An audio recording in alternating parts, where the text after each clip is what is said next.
এজন্য আল্লাহ তাআলা বলেন, লাকাদ কানা লাকুম ফি রাসূলিল্লাহি উসওয়াতুন হাসানাতুন লিমান কানা ইয়ারজুল্লাহা ওয়াল ইয়াওমাল আখির ওয়া যাকারাল্লাহা কাসীরা। আল্লাহ তাআলা বলেন, লাকাদ কানা লাকুম ফি রাসূলিল্লাহি উসওয়াতুন হাসানাহ লিমান কানা ইয়ারজুল্লাহা ওয়াল ইয়াওমাল আখির। যে আল্লাহর বান্দা বান্দি লিমান কানা ইয়ারজুল্লাহা ওয়াল ইয়াওমাল আখির, আল্লাহতে বিশ্বাস করে, পরকাল দিবসে বিশ্বাস করে, ওয়া যাকারাল্লাহা কাসীরা, এবং আল্লাহ তাআলাকে অধিক পরিমাণে স্মরণ করে, তাদের জন্য মুহাম্মদুর রাসূলুল্লাহ সাল্লাল্লাহু আলাইহি ওয়াসাল্লামের মধ্যে রয়েছে বিসমিল্লাহির রহমানির রহিম। ইন্নাল্লাহা ওয়া মালাইকাতাহু ইউসাল্লুনা আলান নবী ইয়া আইয়ুহাল্লাযীনা আমানু সাল্লু আলাইহি ওয়া সাল্লিমু তাসলিমা। সাল্লাল্লাহু আলা মুহাম্মাদ সাল্লাল্লাহু আলাইহি ওয়া সাল্লাম।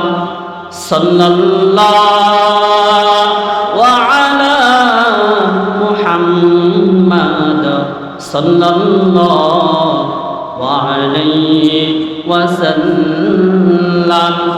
হুয়া হাবিবুল্লাযী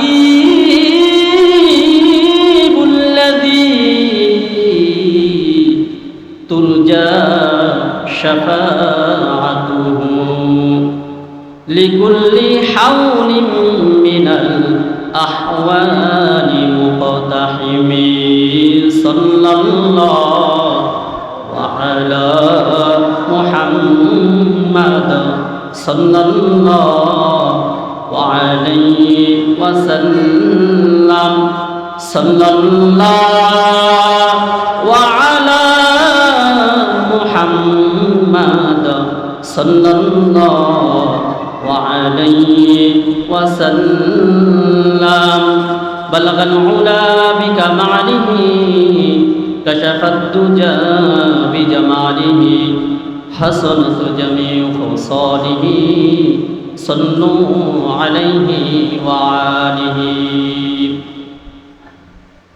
রাসূল আমার ভালোবাসা,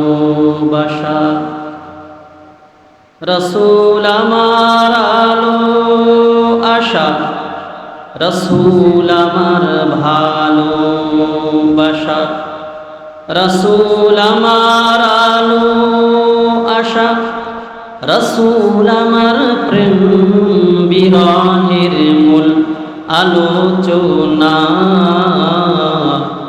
রাসূল আমার কাজে কর্মে অনুপ্রেরণা, রাসূল আমার ভালোবাসা, রাসূল আমার আলো আশা, রাসূল আমার প্রেম বিরহের মূল আলোচনা, রাসূল আমার কাজে কর্মে অনুপ্রেরণা। আলহামদুলিল্লাহ, বাংলাদেশ জাতীয়তাবাদী দল অধ্যকার পবিত্র সিরাতুন নবী মাহফিল সাল্লাল্লাহু আলাইহি সাল্লাম এর আয়োজক যারা, মরিচ বুনিয়া বাজার এবং যুব সমাজের উদ্যোগে আয়োজিত অধ্যকার সিরাতুন নবী মাহফিল এর সম্মানিত সভাপতি সদর, মসজিদের সম্মানিত ইমাম সাহেব, মরিচ বুনিয়া বাজারের সকল ব্যবসায়িক ভাইয়েরা, আমার সামনে উপবিষ্ট রয়েছেন দাড়ি পাকা মুরব্বী বাবাজিরা, আমার সমবয়সী যুবক ভাইয়েরা, আমার স্নেহধন্য কচিকাচা সোনামণিরা, পর্দার অন্তরালে অবস্থানরতা শ্রদ্ধা সম্মানিতা আমার মা বোনেরা, আপনাদের সকলের প্রতি আমার আন্তরিক মোবারকবাদ ও অভিনন্দন। আসুন আমরা শুরুতেই মহান মনিবের দরবারে শুকরিয়া আদায় করছি যে আল্লাহ আমাদেরকে দুনিয়ার হাজারো ব্যস্ততার মধ্য থেকে ভালোবেসে পছন্দ করে এই মহতিপূর্ণ মজলিসে তথা সিরাতুন নবী মাহফিলে নবীর প্রেমে উদ্বুদ্ধ হয়ে, নবীর প্রেমে আশিক হয়ে, নবীর মোহাব্বতে এই মজলিস আল্লাহ তাআলা আমাদেরকে আসার এবং বসার সুযোগ দিয়েছেন। যেই রব্বে কারীম আমাদেরকে এই সুযোগটুকু দান করেছেন, আসুন আমরা সেই মহান মনিবের দরবারে হৃদয়কে উজাড় করে দিয়ে, আল্লাহর দেওয়া জবানকে ছেড়ে দিয়ে, আকাশ বাতাসকে মুখরিত করে, জমিনকে প্রকম্পিত করে আল্লাহ তাআলার প্রশংসা শুকরিয়া আদায় করছি। সবাই করে আলহামদুলিল্লাহ। আজকে আমরা নবীর সিরাত মাহফিলে আলোচনায় বসে গেছি। আল্লাহ তাআলা আমাদেরকে বসার সুযোগ দিয়েছেন। আমরা খুশি না বাজার করি আলহামদুলিল্লাহ। সম্মানিত হাজিরিন, আমরা কোন নবীর আলোচনা শোনার জন্য এই মজলিসে এসেছি, কোন নবীর আমরা সিরাত মাহফিলের আয়োজন করেছি, আমাদেরকে আগে সেই নবীকে চিনতে হবে। আপনারা বলেন সেই নবীজির নাম কি? হযরত মুহাম্মদ রাসূলুল্লাহ সাল্লাল্লাহু আলাইহি ওয়াসাল্লাম। নবীর শান মান এত ঊর্ধ্বে যা কোনো কবিতার পংক্তিতে, বর্ণনায়, কোনো লেখক তার লেখনীতে, কোনো সাহিত্যিক তার সাহিত্যে লিখে শেষ করা সম্ভব না। করেন আল্লাহু আকবার। সেই নবীর এত শান, সেই নবীর এত মর্যাদা। তাহলে আমাদের নবীর নাম হচ্ছে মুহাম্মদ রাসূলুল্লাহ সাল্লাল্লাহু আলাইহি ওয়াসাল্লাম। এই যে মুহাম্মদ, এই নামের কত মর্যাদা, এই নামের কত ক্ষমতা, এই নামের কত ইজ্জত আল্লাহ তাআলা দিয়েছেন। আমি আপনাদের সম্মুখে দুইটা উদাহরণ দিচ্ছি। শুধু মুহাম্মদ, আমাদের নবীর নাম মুহাম্মদ সাল্লাল্লাহু আলাইহি সাল্লাম, সেই নামের কত মর্যাদা, সেই নামের কত ইজ্জত আল্লাহ তাআলা দিয়েছেন। বনি ইসরাইলের এক যুবক পাপাচারে লিপ্ত ছিল। বনি ইসরাইলের গ্রামবাসী, আশেপাশের লোকজন তার অত্যাচারে অতিষ্ঠ হয়ে গেছে। তার অত্যাচারের কারণে লোকজন সব সময় আতঙ্কিত অবস্থায় থাকত। আর লোকজন সব সময় রবের কাছে দোয়া করত, আল্লাহ এই অত্যাচারী ব্যক্তিকে আপনি আমাদের কাছ থেকে বিদায় করে দেন, আপনি তাকে ধ্বংস করে দেন। ওই লোকটি হঠাৎ মারা গেল। হঠাৎ মারা যাওয়ার পর বনি ইসরাইলবাসী এবার খুশি হয়ে গেছে যে আল্লাহ তাআলা এই জালেমের অত্যাচার থেকে আমাদেরকে বাঁচিয়ে দিয়েছেন। তারা একটা স্বস্তির নিঃশ্বাস ছেড়েছে। সমস্ত বনি ইসরাইল একাত্র হয়ে ওই জালেমের লাশের ব্যাপারে তিনটা সিদ্ধান্ত নিয়েছে। এক, তার লাশের কোনো জানাজা হবে না। 2 নাম্বার, তার লাশের কোনো দাফন কাফন হবে না। 3 নাম্বার, তার লাশটাকে শহরের সব থেকে নোংরা আবর্জনার জায়গায় তার লাশটাকে ফেলে দেওয়া হবে। সিদ্ধান্ত মোতাবেক কাজ করা হলো। লাশের গোসল কাফন করানো হলো না, জানাজা পড়ানো হলো না, শহরের সব থেকে বড় ডাস্টবিনে তাকে ফেলে দেওয়া হলো। আল্লাহর নবী মুসা পয়গম্বর আল্লাহ তাআলার সাথে কথোপকথন করার জন্য তুর পাহাড়ে গেলেন, আল্লাহর সাথে কথোপকথন করলেন। করার পর শেষ পর্যায়ে আল্লাহ তাআলা মূসা আলাইহিস সালাতু ওয়াস সালামের উপর ওহী নাজিল করলেন, বললেন, হে আমার পয়গম্বর মূসা, শহরের ওই যে সব থেকে বড় ডাস্টবিনে যেই লোকটাকে বনি ইসরায়েলবাসী একাত্র হয়ে তাকে ওইখানে রেখে আসছে, তুমি যাও, তুমি গিয়ে তার গোসল কাফনের ব্যবস্থা করো, তুমি যাও গিয়ে তার জানাজার ব্যবস্থা করো, তুমি যাও গিয়ে তার লাশের দাফন কাফনের ব্যবস্থা করো। করেন সুবহানাল্লাহ। আল্লাহর পয়গম্বর মূসা আলাইহিস সালাতু ওয়াস সালাম একজন জরুরি পয়গম্বর নবী। নবীর মনে প্রশ্ন তৈরি হয়েছে, ওগো মালিক, সমস্ত বনি ইসরায়েলবাসী এই সাক্ষ্য দেয় লোকটা জালেম ছিল, লোকটা অত্যাচার করত মানুষের উপর, তার অত্যাচারের কারণে লোকজন ঠিকমতো ঘুমাইতে পারতো না, লোকজন ঠিকমতো ব্যবসা বাণিজ্য করতে পারতো না, লোকজন তাদের স্বাভাবিক জীবনযাত্রার তারা বিঘ্ন ঘটাতো। এমন একজন জালেম লোক, যেই জালেম লোকের ব্যাপারে বনি ইসরায়েল একত্রিত হয়ে তাকে শহরের সব থেকে বড় ডাস্টবিনে ফেলে দেওয়ার সিদ্ধান্ত নিয়েছে, তাকে ফেলে দেওয়া হয়েছে।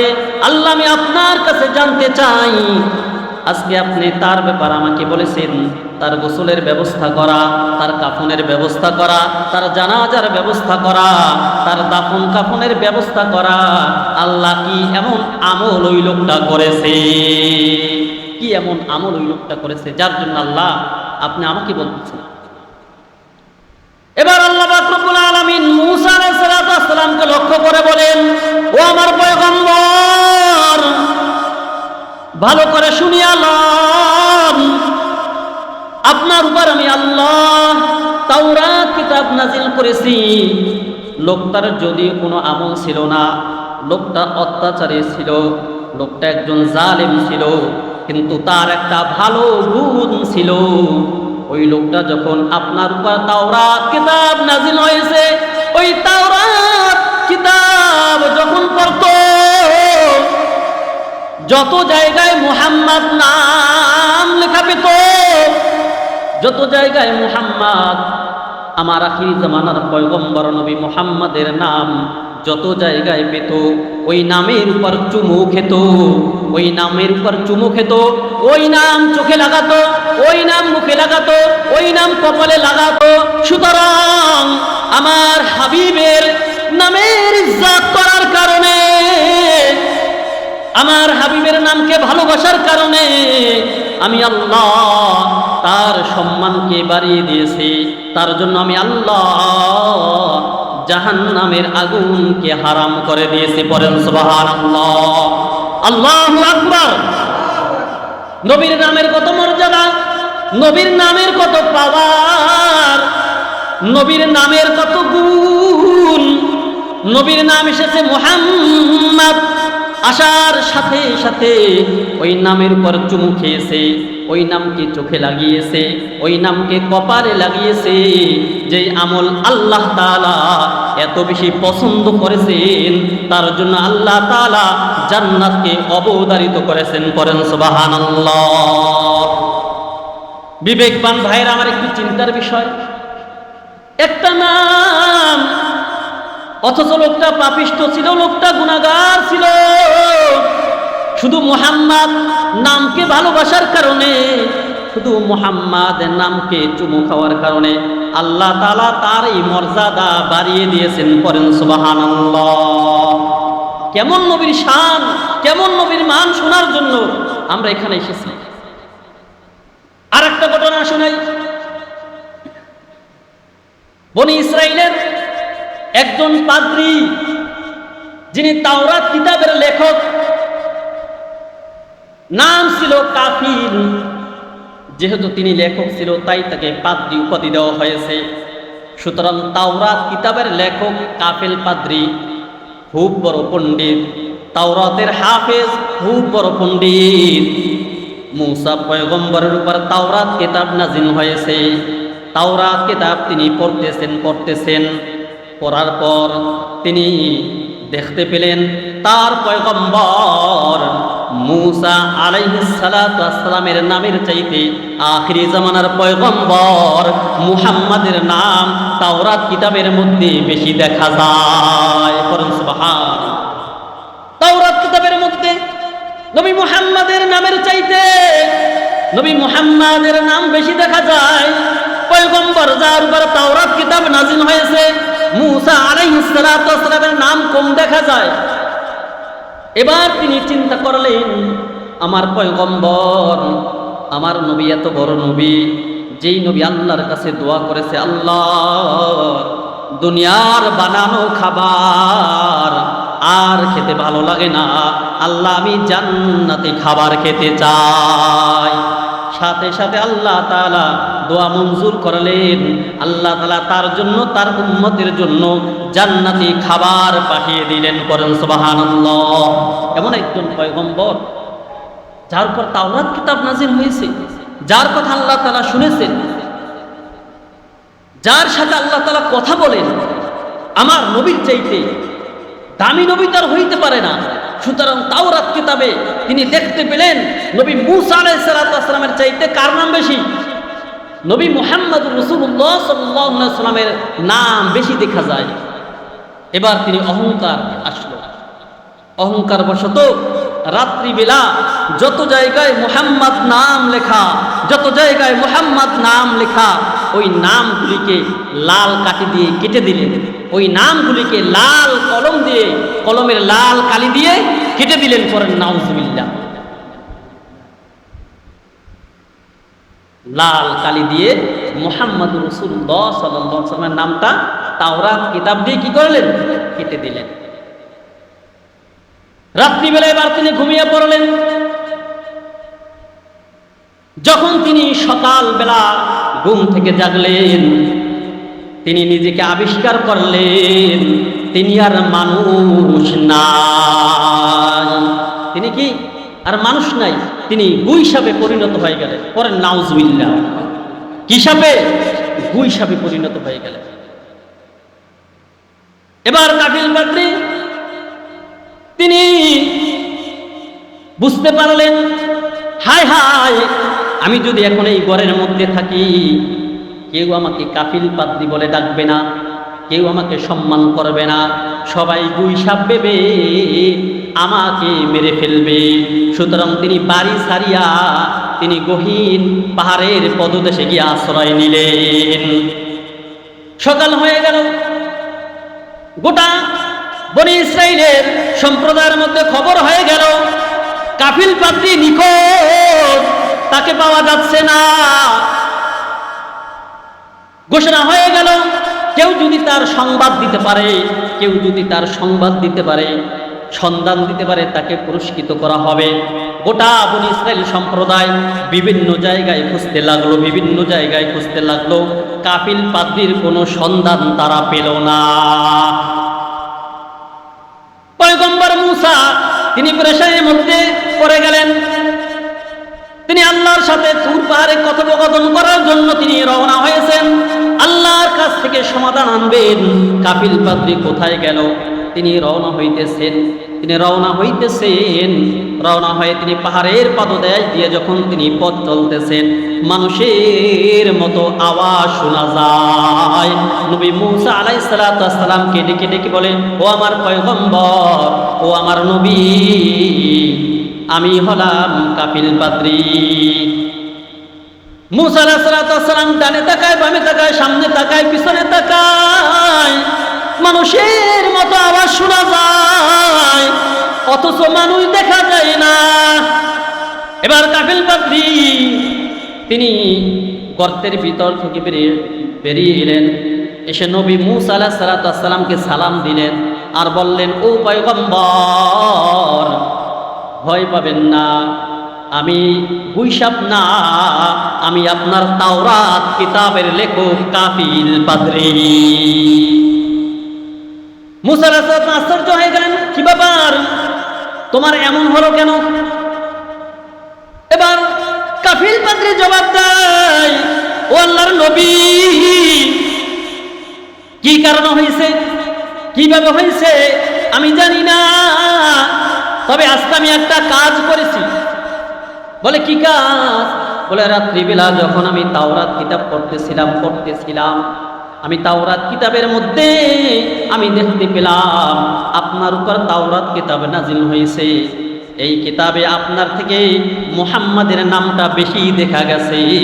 এই জন্য আমি লাল কলম দিয়ে আমি ওই মুহাম্মাদের নামটা আমি কেটে দিয়েছি। পরে নাউজুবিল্লাহ। পয়গম্বর মুসার বুঝতে বাকি রইল না।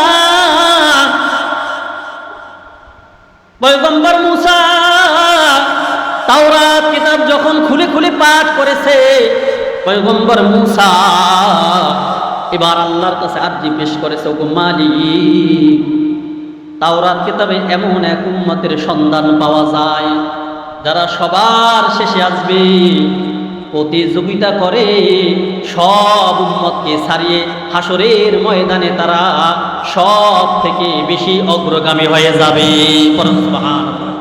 সবার শেষে আসবে, নেকের প্রতিযোগিতায় তারা সবার আগে উঠে যাবে। সুবহানাল্লাহ। তারা কারা? উম্মতে মুহাম্মদ। এবার পয়গম্বর মুসা বলে, আল্লাহ, এমন লোকদেরকে আপনি আমার উম্মত বানাইয়া দেন। আল্লাহ বলে, না না না বন্ধু, এরা হচ্ছেন আহমদের উম্মত। পড়েন আল্লাহু আকবার। আমাদের ব্যাপারে কত সুন্দর ঘোষণা, আমাদের জন্য কত সুযোগ আমার নবী তৈরি করে গেছেন। এবার মুসা পয়গম্বর বলে, আল্লাহ, তাওরাত কিতাব আমি পাঠ করেছি, তাওরাত কিতাবের মধ্যে আমি এমন এক উম্মতের সন্ধান পেয়েছি যারা যদি কোনো একটা ভালো কাজের নিয়ত করে, সাথে সাথে আপনি খুশি হয়ে তাদের আমল নামায় একটা নেকি লিখে দিবেন। সুবহানাল্লাহ। ভালো কাজের নিয়ত করলে সাথে সাথে কয়টা নেকি? একটা নেকি। কয়টা নেকি? নিয়ত করলে একটা নেকি। এবার পয়গম্বর মুসা ডেকে ডেকে বলে, মালিক, তারা যদি ওই ভালো কাজটা করেই ফেলে তাহলে আপনি খুশি হয়ে তার আমলনামায় 10টা নেকি লিখে দিবেন। সুবহানাল্লাহ। আল্লাহ তাআলা কোরআনের মধ্যে বলেন, মান জাআ বিল হাসানাতি ফালাহু আশরু আমসালিহা। যদি কেউ একটি ভালো কাজ করে সাথে সাথে তার আমলনামায় কয়টা নেকি জমা হবে? কয়টা? 10টা নেকি। তাহলে আমরা সবাই ভালো কাজে নিয়ত করব। ফজরের নামাজ পড়তে পারি আর না পারি, রাত্রিবেলা যখন ঘুমাবেন নিয়ত করে ঘুমাবেন, আমি ফজরের নামাজ আদায় করব। সাথে সাথে নেকি কয়টা হবে? একটা। কয়টা? সাথে সাথে একটা নেকি লেখা হবে। এই জন্য ভালো কাজের নিয়ত করবেন, সাথে সাথে আল্লাহ তাআলা নেকি লিখে দেবেন। এবার মুসা পয়গম্বর, আল্লাহ, যদি তারা খারাপ কাজের নিয়ত করে, গুনাহের কাজের নিয়ত করে, ভালো কাজের মতো তাদের আমলনামায় একটা পাপ লেখার কথা ছিল, কিন্তু আল্লাহ আপনি লিখবেন না। আল্লাহ, তারা যদি পাপ কাজটা করে সাথে সাথে আপনি গুনাহ লিখবেন না, আপনি তাদেরকে সুযোগ দিবেন তওবা করার। কি করার? তওবা করার। আল্লাহ যদি তওবা নাই করে তাহলে তার আমলনামায় আপনি মাত্র একটা গুনাহ লিখবেন। আল্লাহ, এমন জাতিকে আপনি আমার উম্মত বানাইয়া দেন। পড়েন সুবহানাল্লাহ। আল্লাহ বলে, না না না, তারা হচ্ছে আহমদের উম্মত। করেন সুবহানাল্লাহ। তারা হচ্ছেন আহমদের উম্মত। আমাদের ব্যাপারে লম্বা কথা সংক্ষেপে বলতেছি। এবার মুসা পয়গম্বর বলে, আল্লাহ, তাওরাতে এমন উম্মতের সন্ধান পাওয়া যায় যাদের জন্য আপনি গনিমতের মালকে হালাল করে দিয়েছেন, যাদের জন্য আপনি পবিত্রতা অর্জন করা ফরজ করে দিয়েছেন, যাদের পক্ষে থাকবে তাওরাত, যাদের পক্ষে থাকবে ইনজিল, যারা নবীদের ব্যাপারে কিয়ামতের ময়দানে সাক্ষ্য দিবে। সুবহানাল্লাহ। সাক্ষ্যদাতা হিসেবে নবীরা আমাদেরকে মানবেন। করেন সুবহানাল্লাহ। নবীদের পক্ষে আমরা সাক্ষ্য দিব। কত মর্যাদা! আল্লাহ তাআলা কোরআনের মধ্যে বলেন, লিতাকুনু শুহাদা আলান নাস ওয়া ইয়াকুনার রাসূলু আলাইকুম শাহীদা। সেদিন উম্মতে মুহাম্মাদি তারা নবীদের পক্ষে তাদের উম্মতের বিরুদ্ধে সাক্ষী দিবে। সুবহানাল্লাহ। এমন পয়গম্বর যার উপর ইনজিল আসছে, এমন পয়গম্বর যার উপর তাওরাত আসছে, যার উপর জাবুর আসছে, এমন পয়গম্বর যার উপর আসমানি কিতাব আসছে, ওই নবীরা পর্যন্ত আমাদেরকে সাক্ষ্যদাতা হিসেবে গ্রহণ করবেন। বলেন সুবহানাল্লাহ। এবার পয়গম্বর মূসা বললেন, আল্লাহ এদেরকে আমার উম্মত বানাইয়া দেন। আল্লাহ বলে, না না বন্ধু, এরা হচ্ছে আহমদের উম্মত। বলেন সুবহানাল্লাহ। দরখাস্ত করতেছে আর বলতেছে, না হবে না, এরা হচ্ছে আহমদের উম্মত, এরা হচ্ছে মুহাম্মাদের উম্মত। এবার পয়গম্বর মূসা আল্লাহর কাছে বললেন, আল্লাহ কতগুলো দরখাস্ত করলাম, একটাও মঞ্জুর হলো না। ওগো আমার মালিক, তাহলে আপনি আমাকে ওই মুহাম্মাদের উম্মত বানাইয়া দেন। সুবহানাল্লাহ। কত বড় পয়গম্বর, নবুয়তি পাওয়াকে গনিমত মনে করে নাই, নবুয়ত পাওয়াকে মর্যাদাপূর্ণ মনে করে নাই, নবী মুহাম্মাদের উম্মত হওয়াকে গর্বের বিষয় মনে করেছে। বলেন সুবহানাল্লাহ। নবী মুহাম্মাদের উম্মত হওয়ার জন্য পয়গম্বর গর্ববোধ মর্যাদা মনে করেছে, নবুয়তিতে মর্যাদা মনে করে নাই, নবুয়তিতে বরকত মনে করে নাই, নবী মুহাম্মাদের উম্মত হওয়ার মধ্যে বরকত মনে করেছে। বলেন সুবহানাল্লাহ। আল্লাহ তাআলা বলে, পয়গম্বর আপনার মনে এত আকাঙ্ক্ষা, পয়গম্বর এই দোয়া করার কারণে আমি আপনাকে দুইটা বৈশিষ্ট্য দান করলাম। একটা হচ্ছে ওয়াকাল্লামাল্লাহু মূসা তাকলীমা। আল্লাহ তাআলা বলেন, মূসা আলাইহিস সালাতু ওয়াস সালামকে আল্লাহ তাআলা তার সাথে কথোপকথন করার জন্য মনোনীত করেছেন। বলেন সুবহানাল্লাহ। ওয়াকাল্লামাল্লাহু মূসা তাকলীমা। আর মূসা পয়গম্বর আল্লাহর সাথে কথা বলেছেন। বলেন সুবহানাল্লাহ। আর তাকে রিসালাত নবুয়তের দায়িত্ব আল্লাহ তাআলা দিয়েছেন। বলেন সুবহানাল্লাহ। চিন্তা করে দেখছেন, একজন পয়গম্বর নবুয়তটাকে দামি মনে করে নাই, মুহাম্মাদের উম্মত হওয়াকে দামি মনে করেছে। এবার কাফিল পাদ্রীকে নবী পয়গম্বর মূসা বলে, মুহাম্মাদের নাম লাল কলম দিয়ে কেটে দেওয়ার কারণে তোমার এই অবস্থা হয়েছে। এবার তিনি ক্ষমা চাইলেন, তওবা করলেন।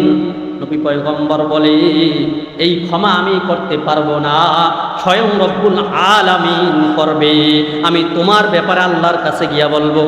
তুর পাহাড়ে চলে গেলেন, কাফিল পাদ্রীর ঘটনা বর্ণনা করলেন। আল্লাহ বলে, ও পয়গম্বর, কাফিল সে তো আমার সাথে বেয়াদবি করে নাই, সে আমার আখিরে জামানার পয়গম্বর, সৃষ্টির প্রধান আকর্ষণ, যাকে তৈরি না করলে ও পয়গম্বর আমি তোমাকেও তৈরি করতাম না, তাওরাত নাযিল করতাম না, আসমান বানাইতাম না, জমিন বানাইতাম না, লৌহ মাহফুজ আরশ কোনো কিছু বানাইতাম না, নদী নালা গাছপালা তরুলতা পাহাড় পর্বত আমি আল্লাহ তাআলা কোনো কিছু বানাইতাম না।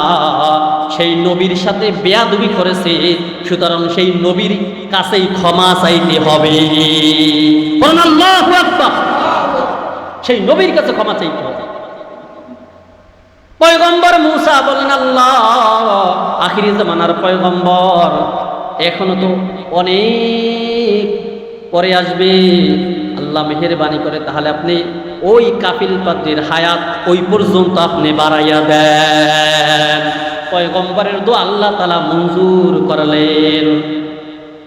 এবার সে কাফিল পাদ্রীকে বলল, শোনো শোনো, তোমার ক্ষমা আল্লাহ তাআলা করতে পারবেন না। যেই নবীর নামের সাথে বেয়াদবি করেছো, যেই নবীর নাম কেটে দিয়েছো, ওই নবীর কাছেই তোমার ক্ষমা চাইতে হবে। এবার কাফিল পাদ্রী বলে, ওই নবী কোথায় আসবে? বলে মক্কায় আসবে। এবার কাফিল পাদ্রী তিনি মক্কার পথে তিনি আস্তে আস্তে রওনা দিয়েছেন। মক্কায় পৌঁছে তিনি একটি নিরাপদ স্থানে আশ্রয় নিয়েছেন, অপেক্ষা করতেছেন কখন মহামানব আসবে। নবী দুনিয়াতে এসে গেলেন, নবুয়াত প্রাপ্ত হলেন। এবার কাফিল পাদ্রী নবীর কাছে যাওয়ার সুযোগ খুঁজতেছে। হঠাৎ করে নবীর কাছে ক্ষমা চাওয়ার জন্য যাইতেছেন, যাইতে আবু জাহেলের বাড়ির সামনে দিয়ে যখন গেলেন, আবু জাহেল দেখতে পেলেন আবু জাহেল, এবার তার মাথায় শয়তানি বুদ্ধি তৈরি হলো। আবু জাহেল চিন্তা করে, এই তো পাইছে একটা সুযোগ, এই গুইসাপটাকে মারার পর এইটাকে আগুনে পোড়াবো, ছাই বানাবো, মুহাম্মাদের কাছে যাব এবং তার কাছে জিজ্ঞেস করব যে আমার এই পোটলার মধ্যে কি আছে।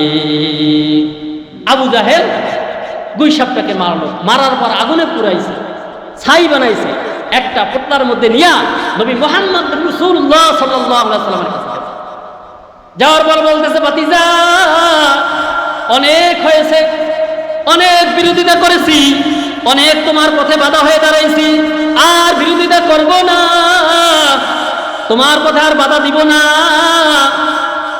কালেমা পরে মুসলমান হয়ে যাব। তবে একটা শর্ত। কয়টা শর্ত? একটা, ভাতিজা এই যে আমার হাতের মধ্যে একটা পোটলা দেখতেছো, এইটার মধ্যে কি আছে যদি তুমি বলতে পারো, আমি কালেমা পরে মুসলমান হয়ে যাব। তাহলে চিন্তা করার বিষয়, কোন নবীর আলোচনা শোনার জন্য বসছি, কোন নবীর সিরাত মাহফিলে বসছি, নবীর ওজন কত, নবীর মর্যাদা কত, নবীর দাম কত। নবীর নামের সাথে বেয়াদবি করার কারণে যদি একটা মানুষ গুইসাপ হয়ে যেতে পারে, নবীর একটা নামের ইজ্জত দেওয়ার কারণে, নবীর নামের চুমু খাওয়ার কারণে যদি একজন জাহান্নামী মানুষ জান্নাতে যেতে পারে, তাহলে আজকের এই সিরাত মাহফিলে আমরা যারা বসছি, আমরা আশা করতে পারি আল্লাহ তাআলা আমাদেরকেও মাফ করে, আল্লাহ তাআলা আমাদেরকেও জান্নাতে নবীর সাথী করতে পারেন কি পারেন না? পারেন। এই বিশ্বাস উম্মতে মুহাম্মাদি আমাদের অন্তরের মধ্যে থাকতে হবে। ভাইরা আমার, আপনাদের আমলে ত্রুটি থাকতে পারে, আমার আমলে ত্রুটি থাকতে পারে, কিন্তু একটা বিষয়, একটা ব্যাপারে কোনো ত্রুটি রাখা যাবে না, সেটা হচ্ছে নবীর প্রতি ঈমান আর ভালোবাসা। নবীর প্রতি ঈমান আর ভালোবাসায় এইখানে কোনো ত্রুটি রাখা যাবে না। আমলে ত্রুটি থাকতে পারে, মাফ করার মালিক হচ্ছেন আল্লাহ, কিন্তু নবীর ভালোবাসায় যদি ত্রুটি থাকে, আমি পরিপূর্ণ মুমিন হইতে পারবো না। কাজেই সেই নবীর আলোচনা শোনার জন্য আমরা বসছি। আমরা খুশি না বাজা?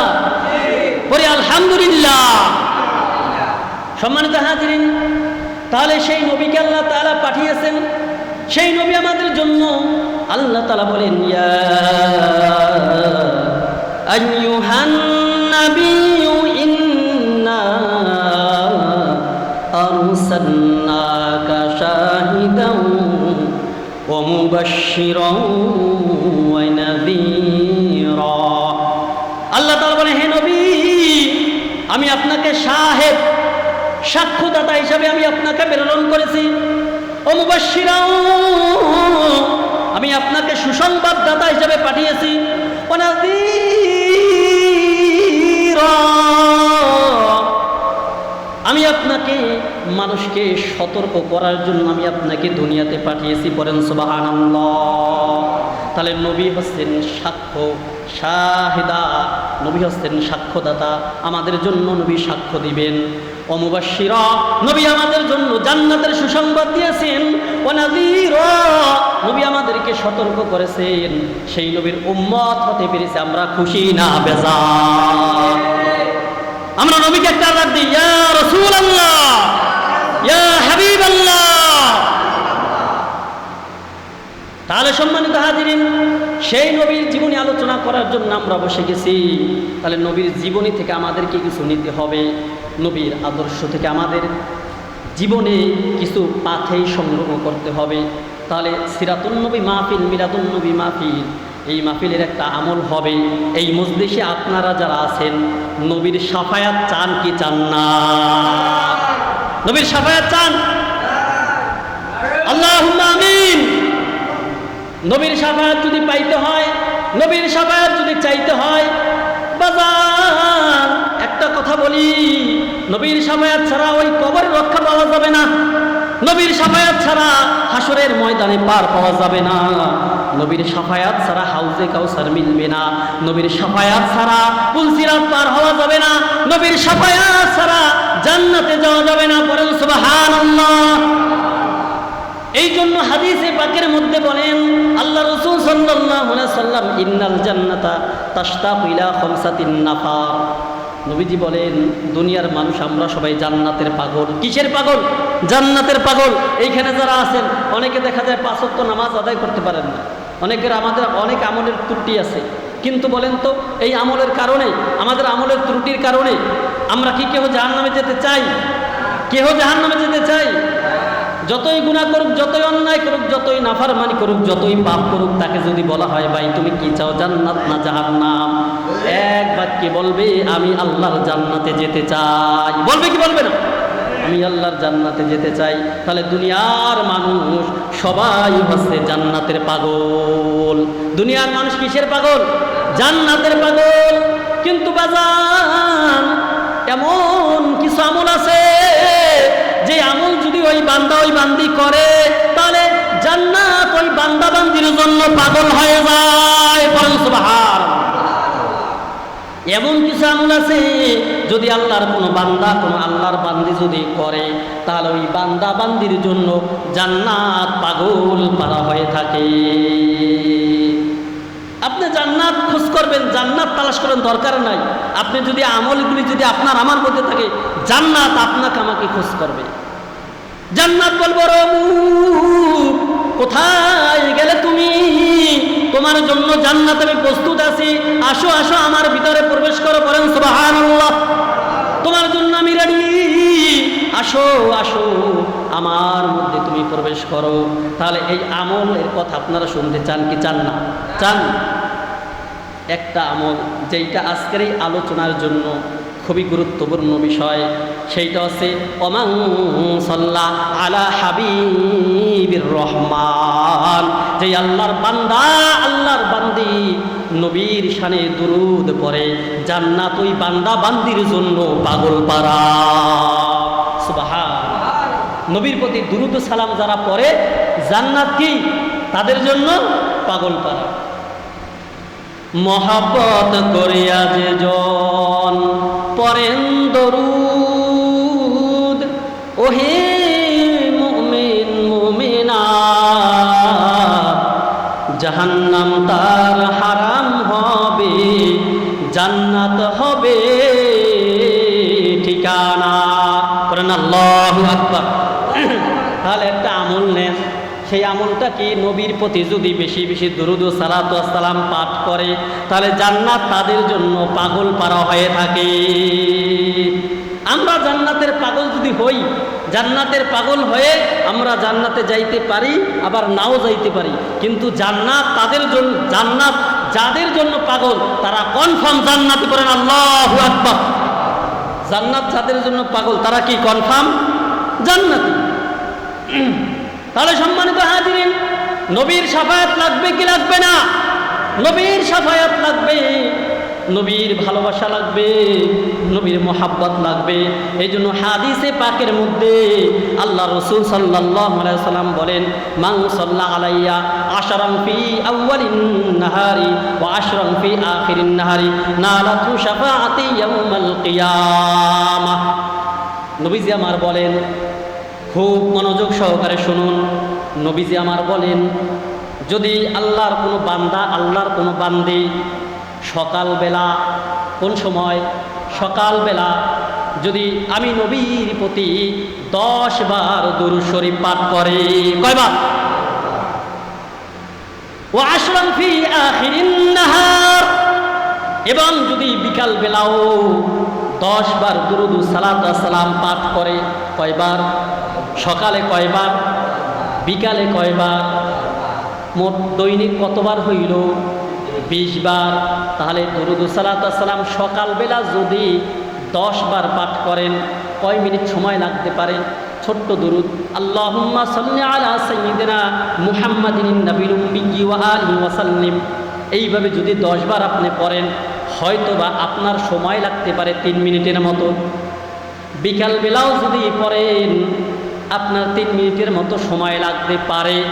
নবীজি আমার এবার বলেন, যারা প্রতিদিন এই আমল করবে রোজ কিয়ামতের ময়দানে আমি ওই আমার উম্মতের বান্দা, আল্লাহর বান্দা বান্দির জন্য রোজ কিয়ামতের ময়দানে আমি নবী তাদের উপর শাফায়াত করা আমার জন্য জরুরি হয়ে যাবে। সুবহানাল্লাহ। আমল নবীজি বলেছেন, আপনারা খুশি না বেজার? কয়বার করবেন? সকালে 10 বার, বিকালে 10 বার।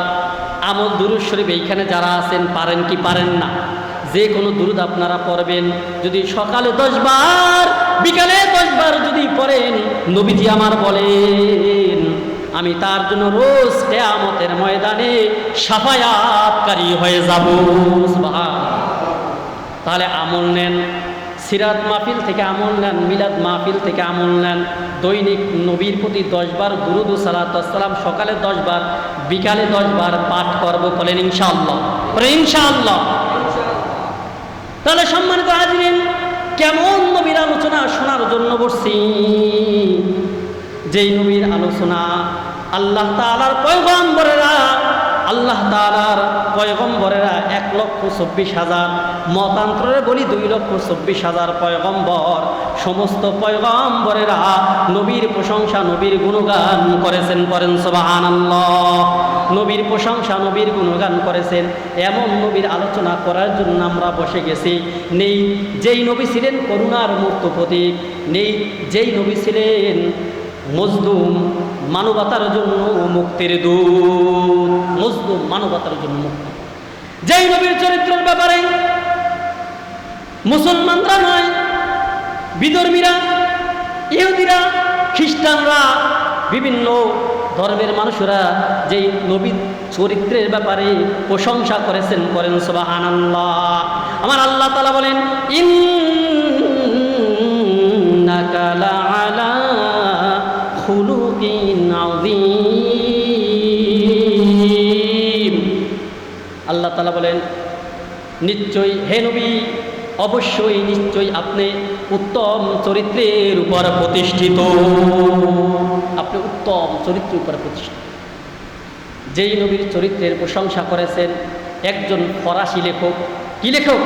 ফরাসি লেখক, ফ্রান্সের একজন লেখক, আলফ্রেড তার নাম। নাম কি? আলফ্রেড। আচ্ছা, আলফ্রেড নামটা যে বললাম, এই নামটায় কি বোঝা যায় যে লোকটা মুসলমান? কি বোঝা যায়? আলফ্রেড নামটা কি বোঝা যায়? একজন খ্রিস্টানের নাম বোঝা যায় না? খ্রিস্টানের নাম কি? আলফ্রেড। তিনি একজন ফরাসি লেখক। তিনি তুর্কির ইতিহাস গ্রন্থ লিখেছেন, কয়েক খণ্ড লিখেছেন। তার মধ্যে প্রথম খণ্ডে তিনি নবী মুহাম্মদ রাসূলুল্লাহ সাল্লাল্লাহু আলাইহি ওয়াসাল্লামের ব্যাপারে বলতেছেন। দার্শনিক, বক্তা, ধর্ম প্রচারক, দার্শনিক, বক্তা, ধর্ম প্রচারক, আইন রচয়িতা, ধর্ম মতের ও ধর্ম মতের এবং প্রতিমাবিহীন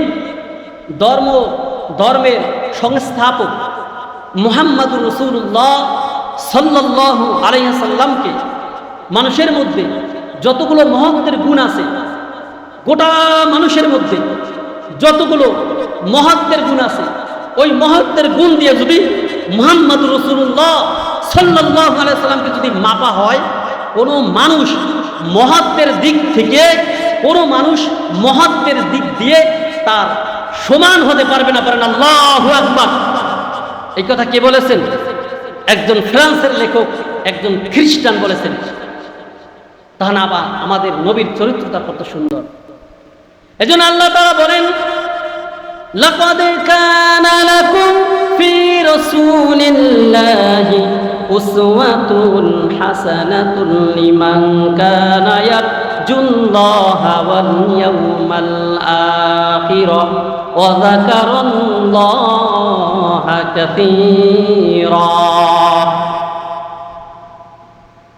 আল্লাহ তাআলা বলেন লাকাদ কানা লাকুম ফি রাসূলিল্লাহি উসওয়াতুন হাসানাহ লিমান কানা ইয়ারজুল্লাহ ওয়াল ইয়াউমাল আখির যে আল্লাহর বান্দা বান্দি লিমান কানা ইয়ারজুল্লাহ ওয়াল ইয়াউমাল আখির আল্লাহতে বিশ্বাস করে পরকাল দিবসে বিশ্বাস করে ওয়াযাকারাল্লাহ কাসীরা এবং আল্লাহ তাআলাকে অধিক পরিমাণে স্মরণ করে তাদের জন্য মুহাম্মদুর রাসূলুল্লাহ সাল্লাল্লাহু আলাইহি সাল্লামের মধ্যে রয়েছে উত্তম আদর্শ পড়েন সুবহান रुखसार से बरका का जरा पर्दा उठा दो रुखसार से बरका का जरा पर्दा उठा दो लिल्लाहि मुझे हुस्ने खुदा दाद दिखा दो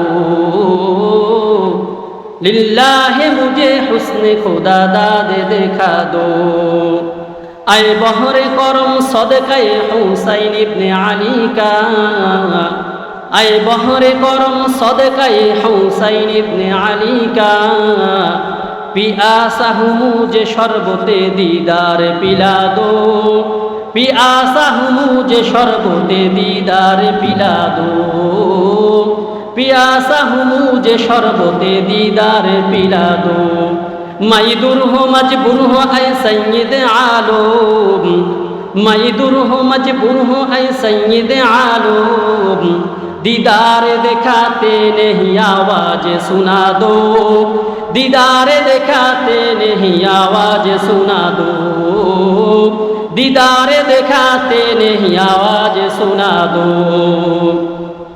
সম্মানিত হাজিরিন তারা আল্লাহ তাআলা এমন একটা সময় ছিল যে আল্লাহ তাআলা ছাড়া আর কোনো কিছুর অস্তিত্ব ছিল না আল্লাহ তাআলা হঠাৎ করে নিজ খেয়ালে আল্লাহ তাআলা তার সিফাতি নূর থেকে কিছু নূর আল্লাহ তাআলার কুদরতে হাতের তালুতে রাখলেন এবং বললেন হে নূর তুমি নূরে মুহাম্মাদি হয়ে যাও সাথে সাথে তা নূরে মুহাম্মাদিতে অবনত হলো এবং নূরে মুহাম্মাদি বলে উঠল আলহামদুলিল্লাহ আল্লাহ তাআলা বলেন তোমার নাম রাখিলাম মুহাম্মাদুর রাসূলুল্লাহ সাল্লাল্লাহু আলাইহি ওয়াসাল্লাম তাহলে এটা কেমন নূর ছিল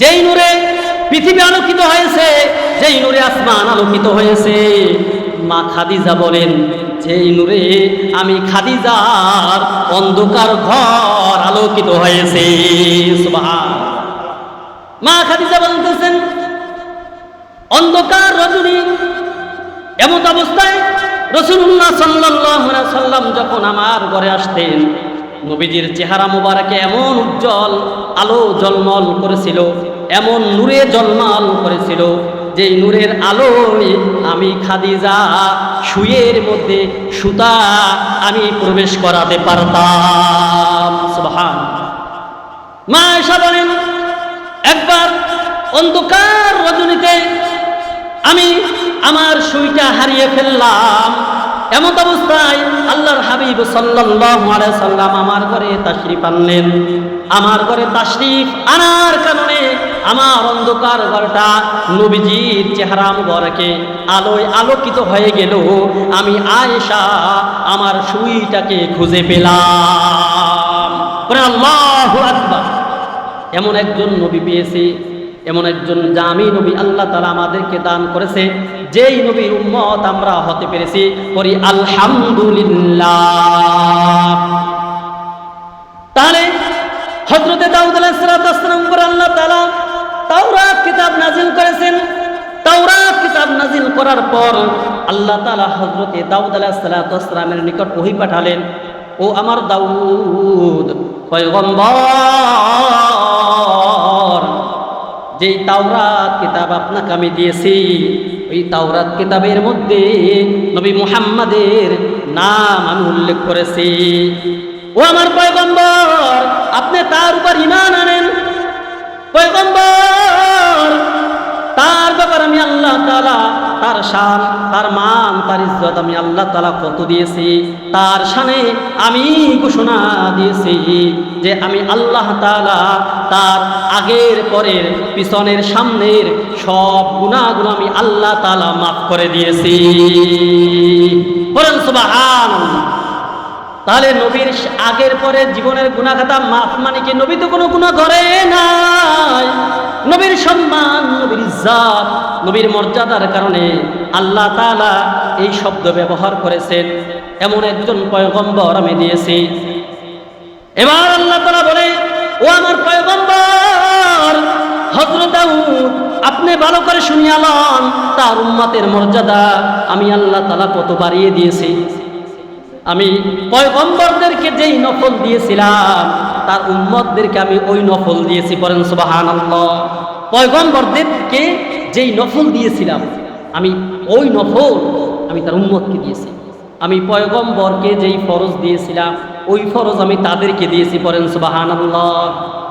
এই যে 5 ওয়াক্ত নামাজ, বড় বড় নবীদের উপর ফরজ ছিল 5 ওয়াক্ত নামাজ।